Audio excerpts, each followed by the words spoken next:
Fica à vontade. Muito bem. Boa noite. Prazer estar aqui para esse nosso sexto encontro dessa trilha que a gente fez aqui com a BQ Conecta. A gente está tratando basicamente sobre normalização e avaliação da conformidade, se eu fosse pegar tema guarda-chuva. Nesse sexto encontro, então, a gente já passou por vários aspectos desses temas. Nós já falamos sobre padrões, falamos sobre ISO, sobre desenvolvimento de normas, falamos alguma coisa sobre sistemas de gestão e suas certificações. E agora, a ideia neste fechamento é a gente procurar compreender o significado, o benefício de nós adotarmos modelos para o sistema de gestão de uma organização e a importância disso, os benefícios que isso pode trazer para um negócio. Dentro disso, a gente abriu em duas questões, obrigado, Evandro, que são procurar discutir como apresentar modelos de sistemas de gestão, apresentar a própria certificação e auditoria, o tema auditoria, para executivos, para líderes e para equipes. Também falar um pouquinho sobre estratégias para usar modelos de sistemas de gestão de forma prática, relevante e conectada à estratégia, aos resultados do negócio. Talvez vocês se recordem que em um dado momento eu apresentei uma figura que eu uso bastante, onde a gente tem, digamos, de cima para baixo, em qualquer organização no planeta, que nós temos sempre são estratégias e metas. E de baixo para cima, ou seja, a partir dos processos, a partir do funcionamento da operação rotineira da organização, de baixo para cima nós temos, então, processos e os seus indicadores. E, naturalmente, esses dois mundos eles precisam se encontrar no meio do caminho. O que eu quero dizer com se encontrar no meio do caminho? As metas, evidentemente, elas têm que estar descritas, elas têm que ser apresentadas de maneira completamente alinhada aos indicadores. Elas têm que ser metas associadas aos indicadores. E os processos têm que estar perfeitamente alinhados com as estratégias. Tem dois checks de consistência que nós conseguimos fazer. Por um lado, se eu tiver uma estratégia que ela não é suportada por um processo, essa estratégia é um mero sonho. Por outro lado, se eu tiver um processo que não contribua com nenhuma estratégia, esse processo ele é um sério candidato a ser eliminado, isso que seria um desperdício. Bem, então, genericamente, para a gente começar a falar um pouquinho sobre modelos, tá? E eu espero, dependendo de como é que esteja aí o volume de participação hoje, eu quero ver se eu consigo fazer isso de forma bastante interativa com quem está aqui. Mas, genericamente falando sobre modelos de sistemas de gestão, a gente poderia dizer que eles são basicamente arquiteturas. Arquiteturas que fazem o quê? Elas traduzem princípios, valores, o próprio propósito, traduzem isso em práticas, em formas de conduzir o negócio. Em geral, esses modelos, eles derivam ou estão baseados ou alinhados em modelos de referência, como, por exemplo, as próprias normas ISO, como os diversos prêmios à excelência que a gente tem planeta fora, e a gente pode falar aqui no Brasil nos critérios da Fundação Nacional da Qualidade, a gente pode falar nos Estados Unidos nos critérios do Malcolm Baldrige, na Europa a gente pode falar da EFQM, o European Foundation for Quality Management, na Iberoamérica a gente pode falar do Prêmio Ibero-Americano, da Fundback, e assim por diante. Modelos, eles representam uma linguagem comum de gestão entre partes interessadas. Então, eu tenho ali um grupo, um nicho, ou uma tribo, se preferir, que ela fala o mesmo idioma. Inclusive, costumo dizer que o isonês é um dos idiomas, talvez o idioma mais universal deste mundo. Segundo o último ISO Survey, para a gente ter uma ideia, esse planeta tem mais ou menos a ordem de grandeza 200 países. Dependendo da fonte que você usar, a própria ISO, a ONU, a FIFA, o COI, Comitê Olímpico Internacional, você vai encontrar um númerozinho um pouquinho para lá, um pouquinho para cá. Mas a ordem de grandeza dá ali uns 200 países. A ISO 9001, segundo o último ISO Survey, que é aquela pesquisa anual, nós temos 227 países, onde nós temos pelo menos uma empresa certificada ISO 9001. Então, vejam que é uma linguagem absolutamente universal. A adoção de um modelo ela é muito interessante porque ela permite algumas questões muito importantes. Ela permite comparabilidade seja com o modelo em si, seja com outras organizações. No momento que eu adoto um modelo que pode ser ou que é comum a outras organizações, ou que ele seja também aplicado a outras organizações, eu consigo me comparar, o que muitas vezes pode ser bastante útil. Modelos também me permitem rodar ciclos de aprendizado, melhoria contínua e inovação. Ou seja, ele permite ou ele me estimula a avançar os meus padrões. Vejam que já se foi há muito tempo a época em que se acreditava que eu ter um padrão ou que eu adotar um padrão significava que eu iria ficar, sei lá, 20, 30 anos realizando uma atividade da mesma maneira como eu a realizava. Essa figura da melhoria ou a necessidade da melhoria, ela está cada vez mais presente em diversos modelos que nós temos por aí. Sejam eles como a gente estava dizendo, né?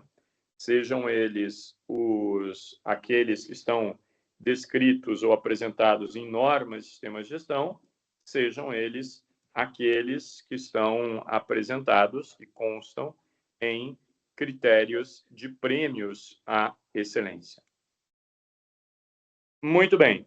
E nós temos ainda pelo menos mais um ponto bastante importante, é que a adoção de modelos, elas tornam tangível, elas permitem, elas viabilizam aquilo que a gente poderia chamar de avaliação da maturidade de uma organização, ou seja, o quanto uma organização está avançando.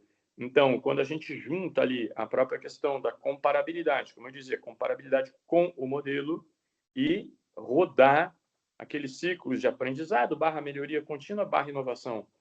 Então, vejam, quando a própria adoção do modelo, ela também permite que eu me avalie contra mim mesmo, ou seja, que eu consiga estimar o quanto eu estou amadurecendo na gestão do meu negócio. Muito bem. Bom, é importante que a gente compreenda a lógica, o que está por trás, o que significa o modelo. Em primeiro lugar, isso na realidade às vezes é até um paradigma, mas é importante a gente lembrar, né? Toda organização, independentemente do porte dela, da onde que ela está localizada, do que ela faça, toda organização possui um sistema. Obviamente, esse sistema pode ser até tácito, ele pode não estar explícito, mas ela tem um sistema, ela opera de alguma maneira, ela possui padrões, ela tem etapas, ela tem sequências, ela faz as coisas do jeito dela. Então, isso é um statement, é um ponto de partida muito importante. Toda organização possui um sistema.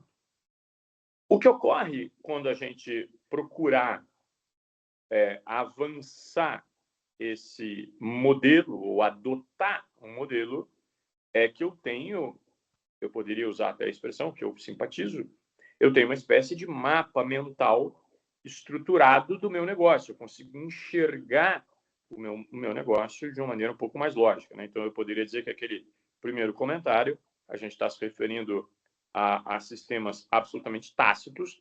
No segundo comentário, a gente já está falando de alguma coisa que já veio para o mundo explícito, né? Então, eu vou adotar modelos que representam modelos mentais de como é que o meu negócio está estruturado.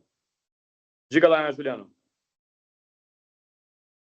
Como é que eu faço para uma empresa ter um modelo ótimo de excelência? Como é que caminho que eu tenho que levar para poder levar a empresa a ter uma parte de excelência? Como é que eu faço?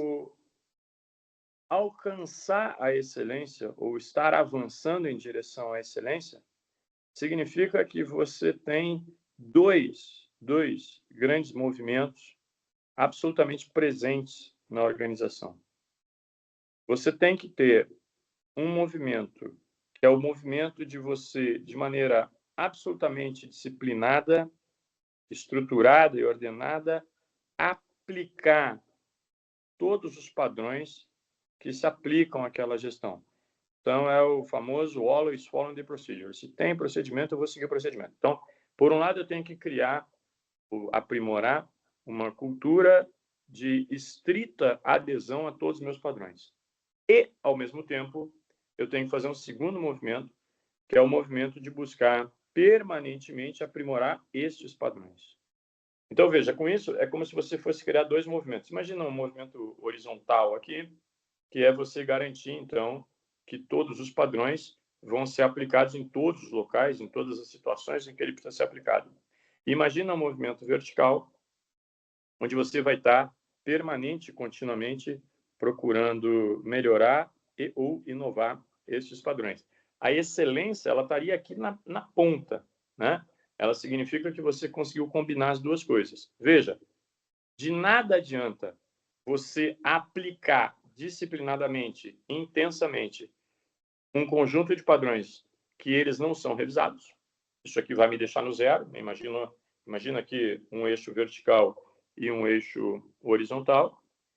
E o contrário também é verdade. De nada adianta eu aprimorar continuamente ou inovar um padrão que não é aplicado.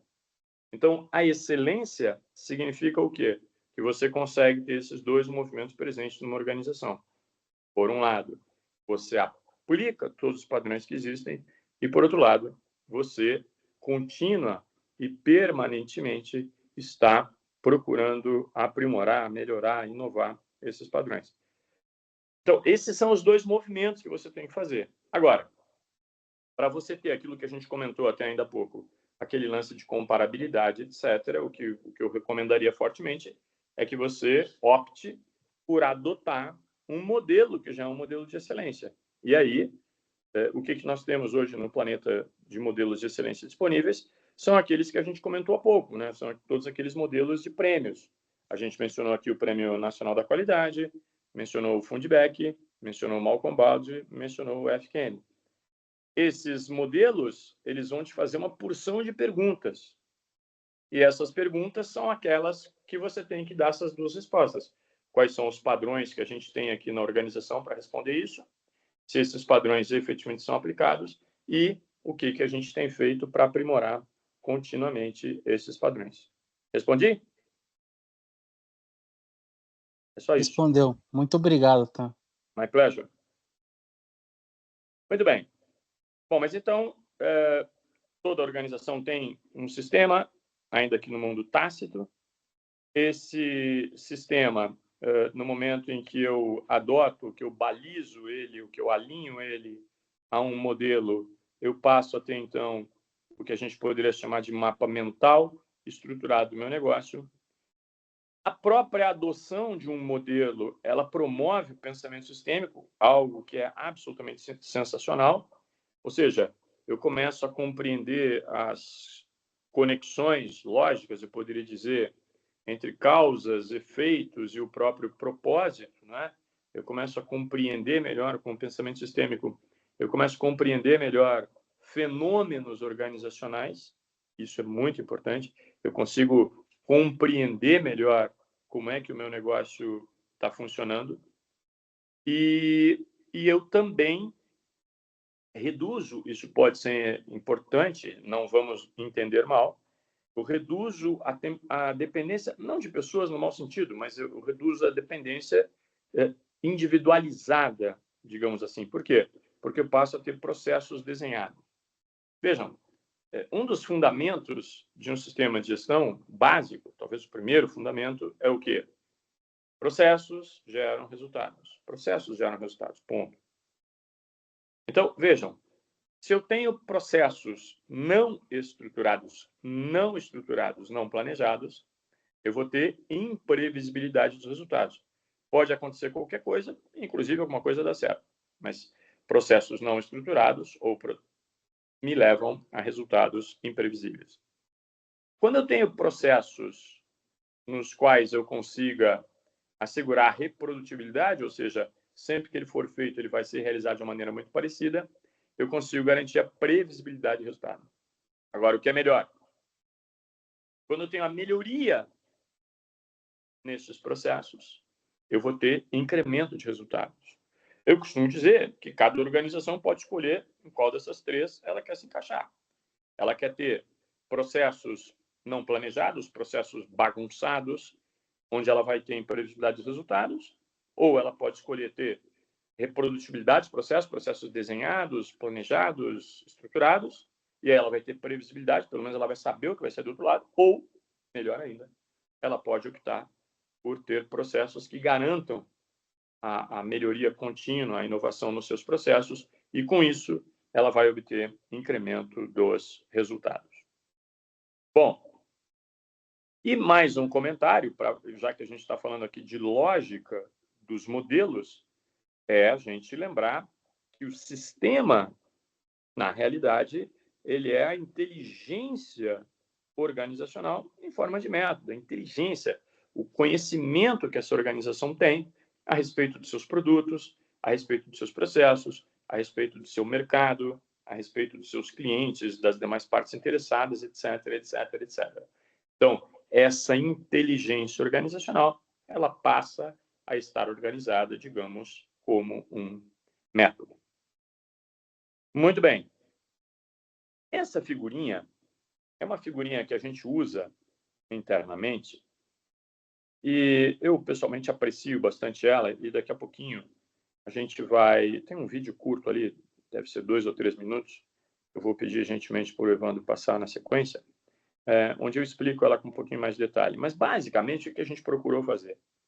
Veja, isso aqui, nada que está aqui é contraditório com nenhum modelo, já que o tema hoje são modelos. Então, você consegue enxergar aqui dentro qualquer norma ISO, você consegue enxergar aqui dentro qualquer modelo de prêmio. Basicamente, o que a gente procurou, essa figura, ela era para ser um infinito, né? Era para ser um infinito. Vejam que ela se retroalimenta, né? Então, eu faço o movimento contínuo de infinito, efetivamente. Aqui, nesse ramo esquerdo, nós estamos falando preponderantemente de um conselho, estamos falando preponderantemente da alta direção. E aí, de cima para baixo, o que você está vendo? A gente está falando de entender o contexto onde uma organização opera. Quando eu estou falando de contexto, eu posso me lembrar lá do Pestel ou Pastel, né? Contexto político, ambiental, social, tecnológico, econômico, legal, concorrencial e as partes interessadas. A partir disso, se eu descer um degrauzinho, eu preciso compreender claramente o meu negócio, qual é o desenho do negócio, qual é a participação que eu imagino ter nesse contexto, mercadológico inclusive. Na sequência, eu preciso conhecer qual é o propósito, qual é o valor que este negócio entrega para os clientes e demais partes interessadas. Nós vamos ter mecanismos de governança. A governança, uma das definições que a gente pode adotar é a forma pela qual o poder é exercido em uma organização. E, na sequência, a gente tem ali estratégias. Dentro das estratégias, vejam que a gente chamou o ERM, que seria uma gestão de riscos estratégicos ou empresariais. Na direita, ou ainda na mesma linha, né, o BCM é Business Continuity Management, a gestão da continuidade dos negócios, e bem abaixo, objetivos e metas. Então, digamos, essas são as macro definições que eu tenho em um negócio qualquer, e todos os modelos me levariam a isso. Como eu disse, não tem nada inconsistente aqui com nenhum desses modelos que eu citei. E aí, vejam, eu vou pegar então ali por baixo, ó, eu tenho aquela linha que na ida, quando ela sai aqui de baixo, indo lá para cima, à direita, eu tenho ali cultura e engajamento.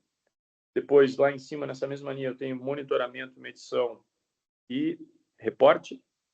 E aí eu chego naquela estrutura que é uma estrutura mais executiva, na banda direita dessa figura. Na estrutura mais executiva, o que eu vou ter? Aqui na esquerda eu tinha contexto de partes interessadas. Agora aqui eu tenho processos de partes interessadas. Eu tenho ORM, também a gestão de riscos, mas no nível organizacional. E eu também tenho gestão da continuidade de negócios. Essas duas variáveis, elas se repetem na esquerda e na direita, naturalmente, dependendo de quão amplo ou de quão ampla é a perspectiva que a gente está olhando na nossa organização. Naturalmente, a gente vai ter padrões de controles. Nunca se esqueçam, por trás de qualquer modelo hoje, a gente consegue enxergar ali um mantra muito claro que é riscos, padrões de controles, riscos, padrões de controles. Eu identifico riscos, eu determino padrões para eu conseguir conviver com esses riscos, para que eu garanta que esses riscos são mantidos dentro de níveis considerados aceitáveis pela minha organização, e eu estabeleço controles para eu assegurar que eu estou aplicando aqueles padrões. Tão simples quanto. Abaixo dos padrões de controles, nós temos ali produtos e serviços, depois pessoas e ativos extremamente importante, e operações. E aí vejam que aquela linha que sai aqui então de baixo à direita, indo lá para cima à esquerda, eu tenho ali saídas e desempenho sustentáveis. E lá, ainda na mesma linha, na parte superior esquerda, eu vou ter melhoria e inovação, e com isso eu fechei esse loop infinito. Então, essa representação, dessa maneira, ela consegue abarcar qualquer modelo desses que a gente conhece. E aí, volto a dizer, eu estou me referindo aos modelos, seja de normas ISO, de sistemas de gestão, seja aqueles preconizados por critérios de prêmios. Evandro, eu acho... Agora, se você conseguir compartilhar aquele vídeo, ele é bem curtinho, eu te agradeço. No Dia Mundial da Qualidade de 2023, no mês de novembro, portanto, nós tivemos um webinar, uma live aqui na TSG, onde, pela primeira vez em um evento público, nós apresentamos aquilo que poderia ser um modelo de sistema de gestão perfeitamente alinhado com as normas ISO de sistemas de gestão e mesmo com os modelos preconizados por prêmios, seja a qualidade, seja a excelência. É um conjunto de elementos onde nós, inclusive, procuramos distinguir entre aqueles que são de responsabilidade de uma instância de governança e aqueles que são de responsabilidade da estrutura executiva e que poderiam ou deveriam ser adotados por aquelas organizações que buscam a sua integridade, buscam também a sustentabilidade das suas operações, no sentido mais amplo que isso possa ter, e a própria busca à excelência. Mas a primeira palavra que eu disse foi a palavra modelo. Então, como qualquer modelo, sempre é útil, sempre é saudável nós nos lembrarmos de um estatístico britânico que faleceu há não muito tempo, que era o George Box. E o George Box, ele dizia, quando se tratava de modelos, que todos os modelos são aproximações. Essencialmente, na essência, todos os modelos estão errados, mas alguns deles são úteis. No entanto, a natureza aproximada dos modelos deve estar sempre presente em nossas mentes. Então, tendo isso em mente, vamos apresentar, vou agora fazer um pequeno extrato daquilo que foi apresentado nessa live para você conhecer o que é esse modelo que a gente eventualmente chama aqui de meta-ISO. Ou seja, ele tem ali alguns lembretes de todos os elementos que uma organização deveria focar. Espero que você aprecie. Cada um desses dois grandes blocos aqui, a gente tem aqui 6 elementos, por coincidência. Esse modelo, ele abarca, ele engloba os modelos, por exemplo, preconizados pelas normas ISO, ele também estaria bastante próximo de modelos de prêmios da qualidade pelo mundo afora. Ele, basicamente, de cima para baixo, depois nós vamos para a direita, vamos começar aqui pela esquerda, o que ele diz? Bem, eu preciso entender o contexto desse negócio, onde é que eu opero, preciso entender quais são e o que esperam da gente as partes interessadas, preciso entender o meu negócio, preciso ter isso claro, preciso definir qual é o propósito da minha organização, para que ela serve, qual é o valor que ela agrega para as partes interessadas. Eu preciso estabelecer regras, mecanismos de governança, como é que o poder é exercido na minha organização, como é que eu garanto que nos processos decisórios eu também estou colocando essa vertente de longo prazo na equação. E eu vou ter estratégias, naturalmente, eu vou ter um processo de gestão de riscos e um processo de gestão da continuidade dos negócios, olhando a organização como um todo, e aqui olhando muito eventos cuja origem possa ser externa, e, finalmente, eu chego ali em definições de objetivos e metas. Lá, na direita, nós temos processos. Então, vejam lá, eu tinha contexto, negócio, propósito. Aqui eu tenho processos, a minha rotina, como é que a minha organização, como é que o meu negócio funciona. E as partes interessadas, naturalmente, estão aqui também, até porque aqui eu começo também a ter partes interessadas internas. Mais uma vez, a gente tem aqui um processo de gestão de risco e de continuidade dos negócios, mas aqui com foco bastante operacional, por isso o ORM. Nós temos padrões e controles. Nós temos nosso produto e serviço, acabei de dizer, né? Um conjunto de ativos operado por pessoas. Nós temos pessoas e ativos. Vejam, ali já fechou aquelas três, né? Eu tenho produtos e serviços que são gerados por pessoas operando ativos. E eu tenho, finalmente, ali no menor círculo, operações. E aí, para dar esse movimento do infinito, a gente colocou ali 4 grandes componentes. Então, eu tenho cultura e engajamento, que tem tudo a ver com pessoas. Eu tenho monitoramento, medição e reporte. Eu tenho melhoria e inovação.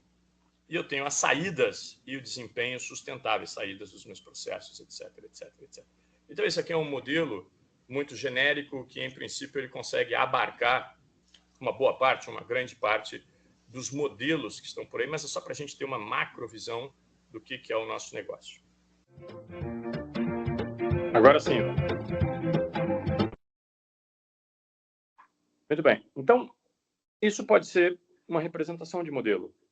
É um modelo macro, é um modelo coerente, ele conversa com qualquer um que a gente conheça, seja, como eu disse, de norma de sistema de gestão, seja de critérios de prêmio à excelência. Tá? Mas ele mostra o caminho e os temas que a gente precisaria abordar. Mas uma daquelas provocações que eu fiz lá no início era por que um executivo deve compreender modelos? O que esse carinha vai... Bom, isso às vezes é importante até para que a gente consiga alinhar o nosso discurso, né?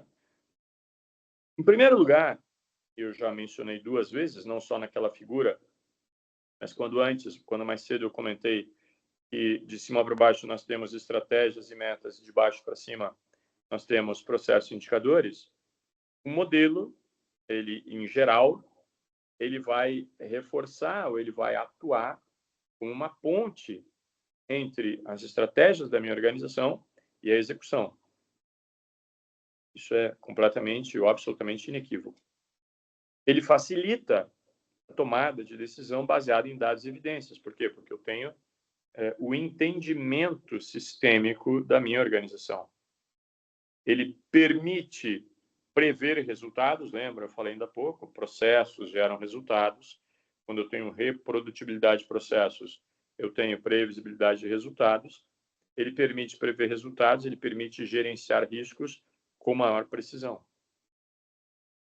Ele melhora a governança e a integridade das operações. A governança, mais uma vez, como é que o poder é exercido na minha organização, e também tem a ver com a própria sustentabilidade, com a perenidade da organização ao longo do tempo, para eu garantir que os resultados não são apenas resultados de curto e médio prazo, mas são resultados de médio e longo prazo.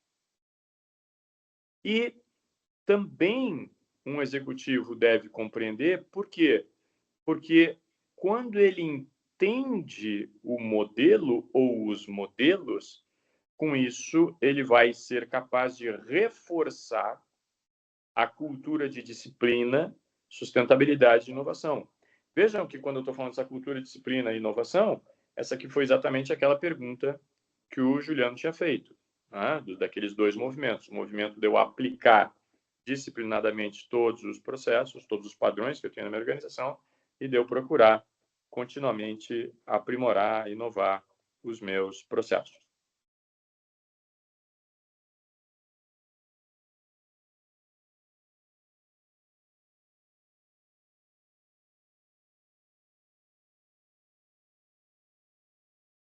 Muito bem.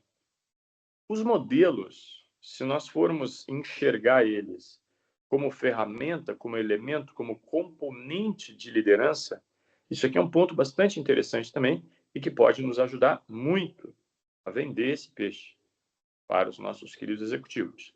Vejam, o líder, com a adoção do modelo, ele passa a ter uma maior facilidade para ele traduzir o propósito da organização em processos e valores serem traduzidos em rotinas. Então, eu consigo pegar o propósito, transformar ele em processos, e eu consigo pegar os valores da minha organização e assegurar que eles estão impregnados na rotina do meu negócio. A liderança efetiva, nunca esqueçam disso, uma efetiva liderança, ela é genuinamente sistêmica. Eu não tenho como ter uma boa liderança se ela não for sistêmica, se eu não tiver uma compreensão mais ampla do meu negócio e de todos os impactos, de todos os fenômenos que podem ocorrer ali em função das suas diversas interações. Modelos, eles também contribuem por fortalecer a capacidade de liderar pelo exemplo, através do exemplo, e eles também contribuem com a consistência dessa liderança. O liderar pelo exemplo é algo absolutamente vital e alguns modelos, por exemplo, de excelência, eles têm questões explícitas sobre isso, do tipo a alta direção, os executivos, eles são exemplos, por exemplo, de observância de padrões, etc. e tal. Os modelos, eles também ajudam no sentido de permitir alinhar pessoas, processos, propósito, num único compasso. Esses aqui são apenas 3 componentes, coincidentemente todos começam com a letra P. Mas eu preciso ter esse alinhamento entre pessoas, processos e o propósito da minha organização. Lembrando o propósito, qual é o valor que a minha organização entrega para as partes interessadas. E aí uma frasezinha que eu aprecio, né? Gestão é liderar o sistema. Ponto. Liderar é sistematizar o propósito. Então, eu lidero o sistema e liderar significa eu sistematizar o propósito. Vamos lá, Dom Evandro. Bom, e nesse processo, todos esses modelos que eu estou citando aqui genericamente, como normas ISO e como modelos de prêmios, todos eles, de alguma maneira, vão requerer alguma forma de check. E um dos grandes checks que existem, que a gente conhece, são as chamadas auditorias. Né? Quando eu estou falando de um modelo, de um conjunto de requisitos, esses modelos invariavelmente vão pedir que eu tenha algum tipo de check interno e, aliás, se eu quiser algum tipo de evidência, de demonstração que eu estou alinhado com esse modelo, eu vou ter que lançar mão, eu vou ter que contratar de alguma maneira alguma espécie de check externo, uma auditoria, uma certificação, uma coisa que eu valha. Nesse sentido, a auditoria, muito mais do que alguma coisa formal para cumprir tabela, para cumprir um requisito, a gente pode enxergar que uma auditoria é um processo de descoberta organizacional, é um processo onde eu vou me aprofundar, eu vou melhor compreender fenômenos, eu vou melhor compreender interações entre os vários elementos que compõem esse sistema e que está alinhado a um modelo. A auditoria, exatamente naquela conexão lá de estratégias e metas e processos e indicadores, a auditoria vai revelar como a estratégia é vivida no cotidiano, na real, no Gemba, no chão de fábrica, chama como você quiser. A auditoria, ou esse check, ela é vista como um diálogo profissional baseado em evidências. É como se eu estivesse conversando com a organização. Eu, pessoalmente, gosto dessa expressão. Ela gera insights, gera ideias para eu aperfeiçoar sistemas, não apenas para corrigir falhas, né? Vai muito além disso. E, há algum tempo, a gente criou até esse neologismo, que a gente tem chamado de auditologia. Auditar, na realidade, é entender uma organização, é escutar uma organização, é ouvir, compreender uma organização e tudo aquilo que está acontecendo lá dentro. Nesse sentido, outro dia eu comentei com vocês, mas sempre é bom a gente lembrar, né? Talvez alguns já tenham assistido, ou no original, ou eu não sei se ainda passa, realmente faz tempo que eu não vejo, mas eu me recordo que ocasionalmente no Fantástico havia ali um pequeno quadro que era o chamado Chefe Secreto. Isso, na realidade, é derivado de uma série americana chamada Undercover Boss. Já que estamos falando de auditoria, eu sempre gosto de lembrar o seguinte, né? O fato de eu ter um bom processo de auditoria, de eu ter um processo robusto desse de compreensão da minha organização, de diálogo da minha organização com ela mesma, o fato de eu ter isso não vai evitar, obviamente, não é uma garantia que eu não vou ter problemas. Pelo menos os problemas já seriam conhecidos. Se você, eventualmente, já assistiu algum episódio dessa Undercover Boss ou do Chefe Secreto, você vai notar, pelo menos, pode ter sido coincidência daqueles que eu assisti, nós tínhamos ali executivos disfarçados, né, e muitas vezes lá, como se fossem novos colaboradores trabalhando lá no chão de fábrica. Mas nós tínhamos, naqueles que eu assisti, executivos tendo muitas surpresas.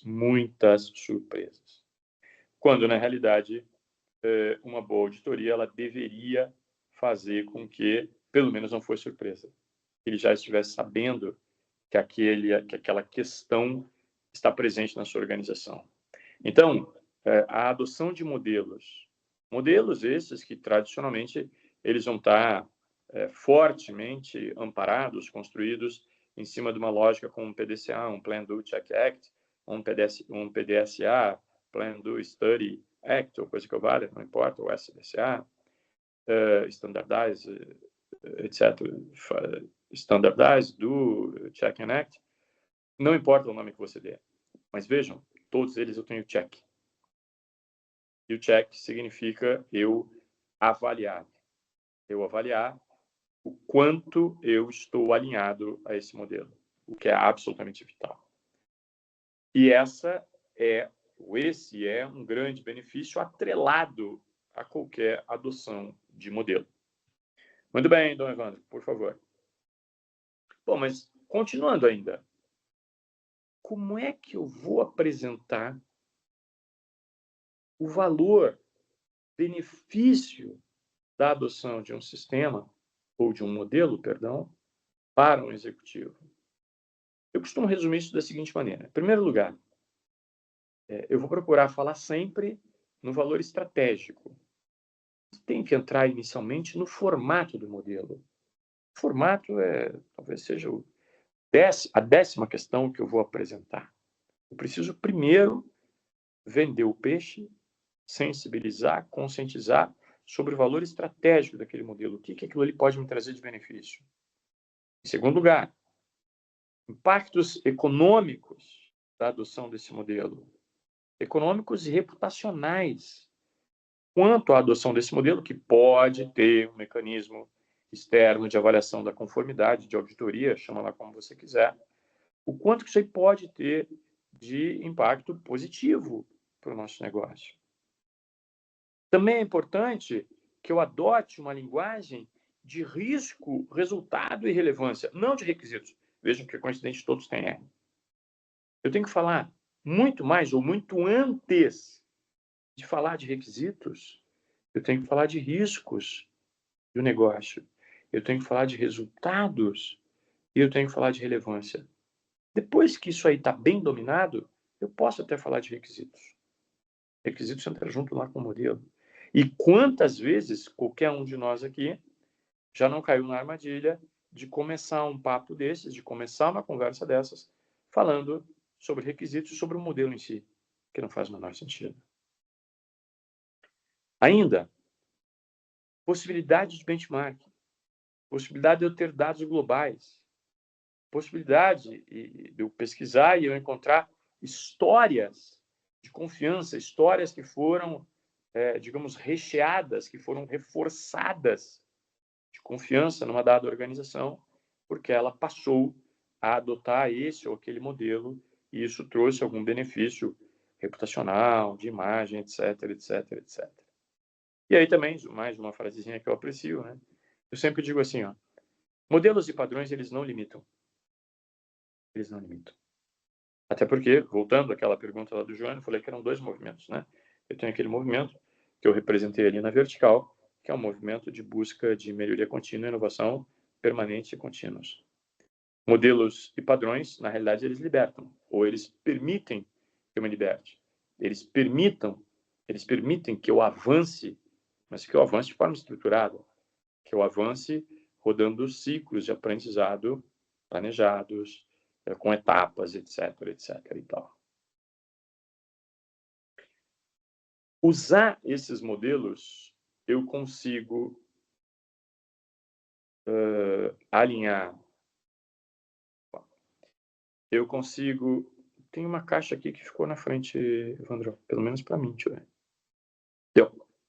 Eu consigo usar modelos para alinhar metas, processos e indicadores, que também é muito importante. Então, eu estou aterrissando um pouquinho mais e continuando naquele papo ali da gente conseguir vender a ideia da importância. Não só para ter papel na parede, isso é o de menos. Perceber que cada requisito, na realidade, e aqui tem um detalhe importante, cada requisito ele é uma pergunta. Um requisito é basicamente uma pergunta. Perguntas movem o mundo.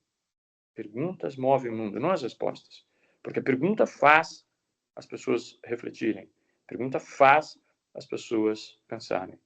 Então, um requisito ele é uma pergunta. Por isso, e a gente não tinha falado disso ainda hoje, eu posso, e foi por isso, inclusive, que a gente montou aquele desenho lá que eu chamei ele de meta-ISO no vídeo, eu posso, inclusive, imaginar, quando eu já estou bastante avançado em maturidade, e lá no comecinho, eu havia dito que um dos benefícios que a gente pode ter é conseguir avaliar a maturidade, eu posso enxergar tranquilamente um ponto a partir do qual eu uso um certo modelo, adoto um determinado modelo como base para alinhar a minha gestão, e eu posso, nada me impede de fazer isso, adicionar perguntas pontuais desse ou daquele modelo. Puxa vida, olha só, eu achei uma pergunta lá bacana sobre liderança. Vou incorporá-la no meu modelo, vou começar a me fazer essa pergunta. Um requisito, ele é basicamente uma pergunta. Eu não preciso adotar um modelo inteiro. Aí eu percebo, puxa vida, tem lá algumas perguntas, eu tenho alguns conjuntos de requisitos lá numa norma, na 55.001, gestão de ativos. Eu quero incorporar algumas perguntas dela no meu modelo de gestão. Eu vou passar a me fazer sistematicamente essas perguntas. Isso é muito interessante. E, na realidade, poucas organizações exercitam isso. Algumas boas organizações exercitam, felizmente. Um requisito, ele é uma pergunta. Se eu tiver uma pergunta, obviamente alguém vai ter que se virar e arranjar uma resposta para ela, que é muito bom, que é saudável. O ciclo PDCA, um ciclo de melhoria, um ciclo de aprendizado, ele na realidade ele é um loop de inteligência organizacional. E eu devo aplicar toda essa inteligência organizacional e todo esse loop de inteligência organizacional, eu devo aplicar ele no meu processo de tomar decisão, no meu decision making process. E por fim, o sistema deve ser o painel de bordo da liderança. Eu não deveria ter coisas em paralelo, né? O meu próprio sistema, ele deveria ser o painel, o conjunto de instrumentos que qualquer líder na minha organização usa, adota para monitorar o seu próprio desempenho e o desempenho do negócio como um todo. Bom, e aí algumas provocações finais, antes da gente poder interagir aqui um bocado.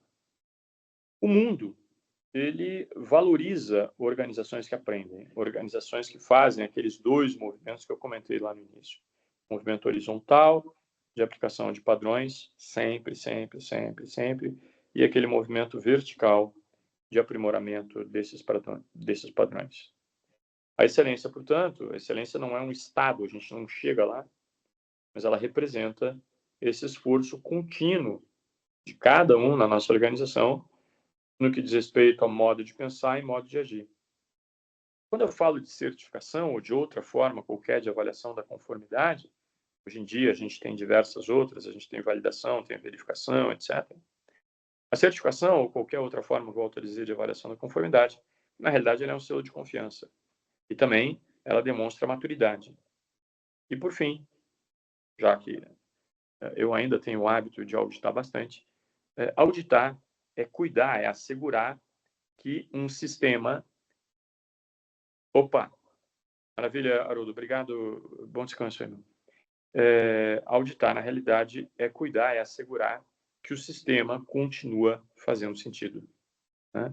E que ele não se tornou apenas um conjunto de requisitos, que ele não se tornou apenas uma mera formalidade, que ele não se tornou apenas um conjunto de procedimentos escritos ou coisa que eu valha, né? Mas que ele está fazendo sentido, que ele está contribuindo para a sustentabilidade, que está contribuindo para a perenidade do negócio, que ele está agregando valor, ele está fazendo a gente aprender conosco mesmo. Eu sempre digo que qualquer colaborador, ele tem basicamente 3 compromissos com a organização. Compromisso número 1 é fazer aquilo para o qual ele foi contratado, evidente, seguindo os padrões que ele tem que seguir. Compromisso número 2, ele tem que permanente e continuamente se questionar e buscar novas formas de fazer a atividade número 1, melhoria contínua, inovação. E, terceiro compromisso, ele precisa reportar, sinalizar qualquer preocupação, qualquer coisa que não esteja fazendo sentido. Então, vejam, com isso aqui, eu teria não só os auditores, ou os auditores de uma maneira mais ampla, cuidando para assegurar que esse sistema continue tendo sentido, mas eu teria todas as pessoas, ou quase todas as pessoas, também cuidando de que este sistema, ou que a adoção desse modelo, ela continua fazendo sentido para a minha organização, continua agregando valor para as partes interessadas, etc. Mas, sobretudo, guardem aquele meu comentário, tá? Um modelo, quando você já atingiu um nível de maturidade, você já está percebendo como interessante ou que esteja difícil você projetar melhorias para além das perguntas que aquele modelo já inclui, pense em adicionar pontualmente algumas perguntas, alguns requisitos de outros modelos que podem trazer desafios para a sua organização. É muito importante, naqueles 2 movimentos que eu falei, movimento horizontal, movimento vertical, é muito importante que eu mantenha a organização permanentemente com objetivos, com desafios para ela fazer aquele movimento vertical. E daqui a pouquinho, quando você já rodou muito a aplicação de determinado modelo, você percebe que não tem mais muito para onde você avançar. Nessa hora, provavelmente, vai fazer todo sentido, pense nisso com carinho, eu importar, eu trazer pontualmente algumas perguntinhas daqui, algumas perguntinhas dali, para, mais uma vez, que eu possa oferecer desafios específicos para as pessoas. Muito bem. Eu queria ouvi-los um pouquinho sobre tudo isso. Aliás, eu tinha colocado, acho que no segundo slide, né, que a minha ideia era fazer um papo reflexivo hoje aqui. Muito bom. Diga lá. Você quer que eu deixe na tela ou pode tirar? Pode tirar. Se precisar, depois a gente abre de novo aí para se alguém tiver alguma questão. Eu tenho uma perguntinha, na verdade, na penúltimo slide seu, você falou que o sistema de gestão deveria ser o painel de controle da empresa, né? E, na verdade, é um painel só para o auditor ver, na maioria das empresas que eu vejo. E você referiu 2 ou 3 vezes a frase estratégias e metas, processos e indicadores. Yes, sir. Não é isso? Então, na verdade, o sistema, quase sempre, ele fala de processo indicadores, que é Uhum. auditado, né? A estratégia de métodos fica mais na autodireção, que quase nunca é auditado. Por isso que existe essa diferença, pode ser o motivo? Na realidade, mesmo nas normas ISO, a gente tem explicitamente, nem que seja lá em liderança e em política, né? A gente tem ali aquela questão de que tem que haver uma aderência ao direcionamento estratégico da organização. Eu não vou entrar em grandes polêmicas a respeito de como organizações são auditadas ou deixam de ser, né? Mas se a gente pegar, na essência, a questão de pensamento sistêmico, de abordagem sistêmica e de modelos, evidentemente, eu não tenho como, e não faria menor sentido, eu ter processos soltos no espaço. Esse processo ele tem que estar alinhado a alguma coisa. Esse alguma coisa é, naturalmente, ou são um conjunto de estratégias. Por isso que eu fiz questão de começar o papo, e até com aquele slide, depois com aquele pequeno vídeo, Evandro, que você gentilmente me ajudou aí a compartilhar, que é aquilo, é entender contexto, é entender negócio, é entender propósito, é entender estratégia, etc. Né? Então, veja, de uma certa forma, essa tua provocação, sim, eu falei aquelas 4 palavrinhas várias vezes, os processos indicadores, eles são aquele ramo da direita da figurinha. Mas você viu que eu, inclusive, fiz propositalmente que o ramo da esquerda ele tem a mesma quantidade de círculos. Né? Quer dizer, eu não tenho como desconectar aquilo lá. Se eu focar, porque nessa tua provocação, belíssima, inclusive, né?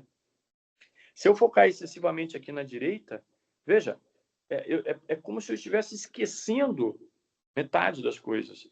E esse esquecendo metade das coisas, eu não consigo, é virtualmente impossível eu fazer qualquer check, é virtualmente impossível eu fazer qualquer check de consistência se todos aqueles itens da direita fazem sentido, se eu não abordar os itens da esquerda. Eu poderia, se eu for falar matematicamente, eu poderia dizer que, no mínimo, o Paranauê tinha que ser meio a meio, né? Metade nos itens da esquerda, metade nos itens da direita. Porque qual é o elemento que eu vou ter para eu conseguir concordar ou provocar que aquele conjunto de elementos ali da direita, aquilo faz algum sentido? É um belo ponto para meditar, né? Muito bom, Você tem toda a razão, a gente foca ali, óbvio. Só que aquilo fica solto no espaço, né, meu? Aí muito bom.